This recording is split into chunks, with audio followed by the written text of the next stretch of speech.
जब हम UPSC civil services examination का प्रिपरेशन स्टार्ट करते हैं या फिर हमें कुछ वक्त निकल गया होता है, 1 साल 1.5 साल 2 साल का समय निकल जाता है, तो हमें अक्सर ये याद रहता है कि यार हमें कुछ टाइम टेबल चाहिए, हमें कुछ स्केड्यूल चाहिए कि जिसके अकॉर्डिंग हम काम कर सके।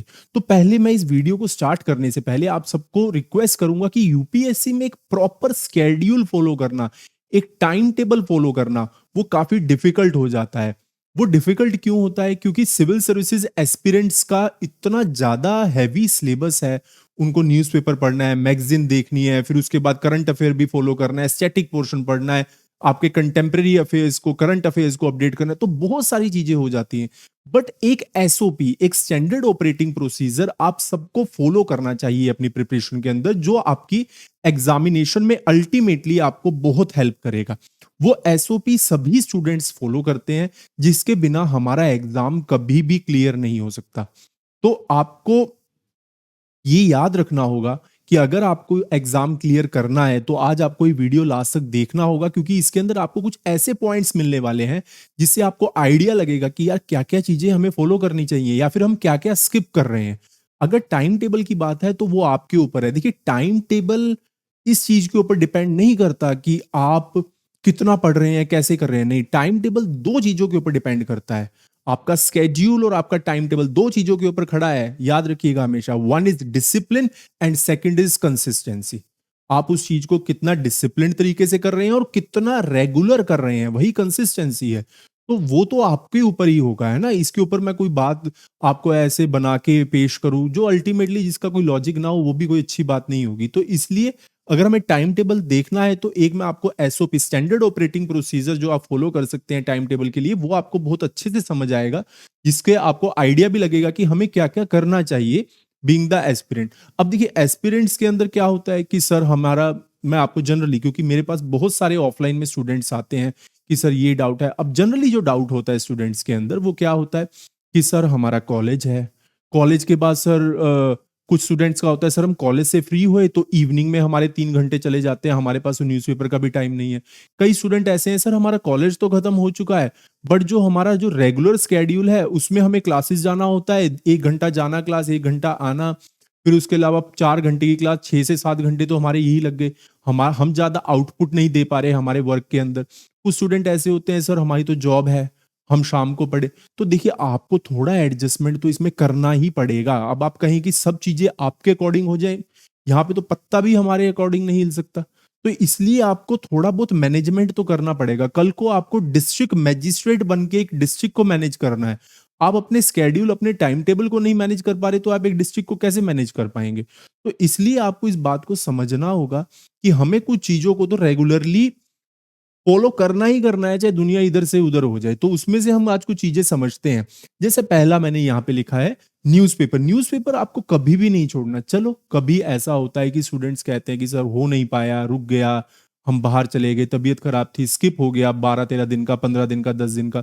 तो भैया, अब 10 दिन का न्यूज़पेपर पढ़ना इतना कोई सेंस नहीं है, उसको छोड़ दीजिए, उसको रद्दी में निकाल दीजिए। बट कोशिश कीजिए कि आपका न्यूज़पेपर स्किप ना हो। और न्यूज़पेपर कैसे पढ़ना है, तो उसके लिए मैंने डिस्क्रिप्शन में लिंक दे दिया है। हमारा पुराना वीडियो है, उसके ऊपर भी आप लोगों का बहुत प्यार मिला था कि how to read newspaper. Newspaper read करने का क्या प्रोसेस है। तो न्यूज़पेपर तो आपका रोज होना ही होना चाहिए।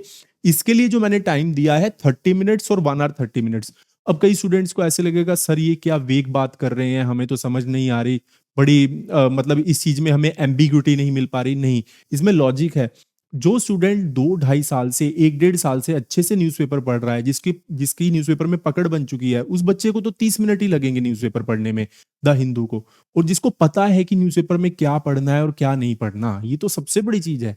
तो वो चीज आपको हमारे दूसरे वीडियो में मिलेगी जो मैंने पहले अपलोड किया हुआ है, हाउ टू रीड न्यूज़पेपर। उससे आपको पूरा आइडिया लग जाएगा। तो 30 मिनट्स में आपको ये पढ़ सकता है जो ऑलरेडी एक एडवांस लेवल पे है, और जो बेसिक लेवल पे है जिसको पता ही नहीं यार ये तालिबान का क्या इशू चल रहा है, ये फॉरेन मिनिस्टर ने क्या स्टेटमेंट दे दिया, या फिर ये इंडिया में कुकी मैतीस का मणिपुर में क्या प्रॉब्लम है, तो जिसको बिल्कुल भी आइडिया नहीं है उस बच्चे को तो टाइम लगेगा ही लगेगा। तो उसे 1-1.5, कई बार मैं आपको बोल रहा हूँ 2 घंटे भी लग जाते हैं। बट आप फिक्र मत कीजिए, ये टाइम 2 घंटे से कम होके 1 घंटे पे भी आएगा और 1 घंटे से कम होके 30 मिनट्स पर भी आएगा। बट आपको न्यूज़पेपर याद तो नहीं रहेगा। अब मैं आपको पूछूं 18 अक्टूबर का क्या न्यूज़ था, 26 जून का क्या न्यूज़ था, हम ब्लैंक हो जाएँगे।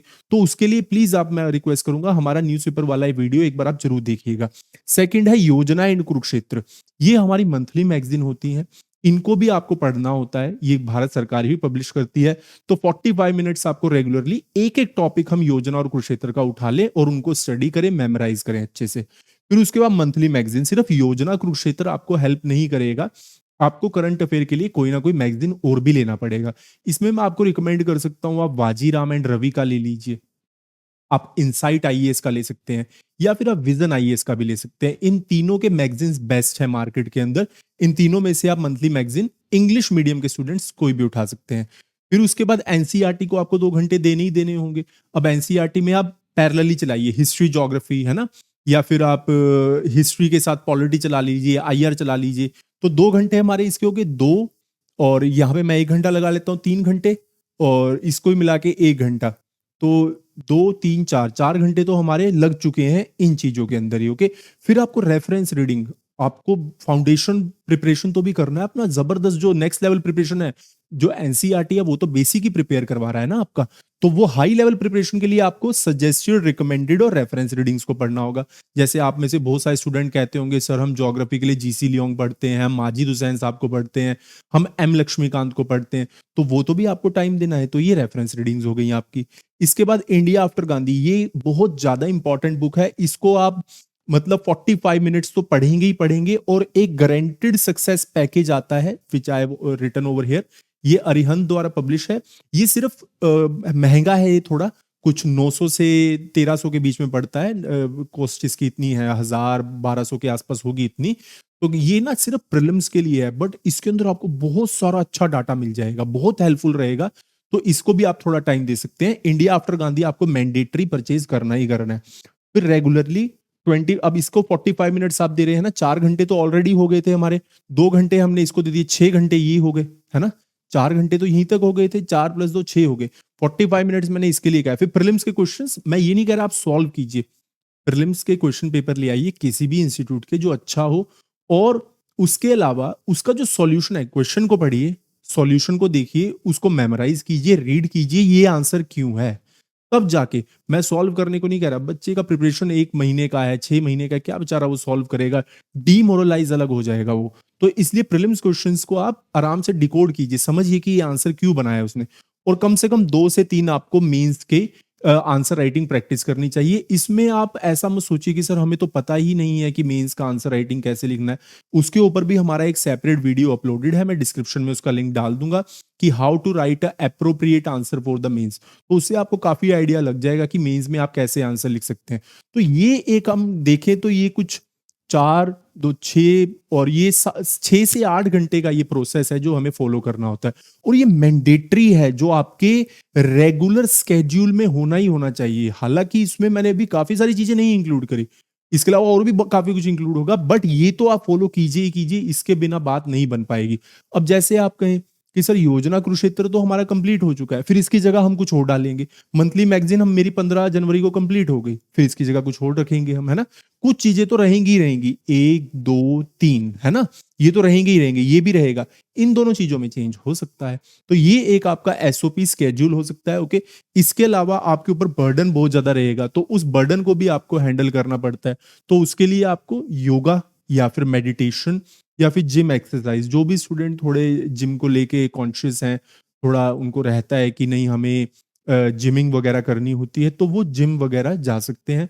अदरवाइज जो आप अपने flat, residence, PG, guest house, जहां भी आप रहते हैं, वहां पे थोड़ा बहुत टाइम, है ना, कंसंट्रेशन के लिए योगा और मेडिटेशन आप ही थोड़ा प्रैक्टिस कीजिए। योगा जो बॉडीली योगा है ना, तो उसके लिए आपको थोड़ा बॉडी ठीक रहेगी, हमारी सिमेट्री में रहेगी, और मेडिटेशन से आपकी कंसंट्रेशन, जो बुरे विचार है, जो नेगेटिव विचार है, वो खत्म होंगे। तो ये भी आपको फॉलो करना होगा अपने रेगुलर रूटीन के अंदर, ओके?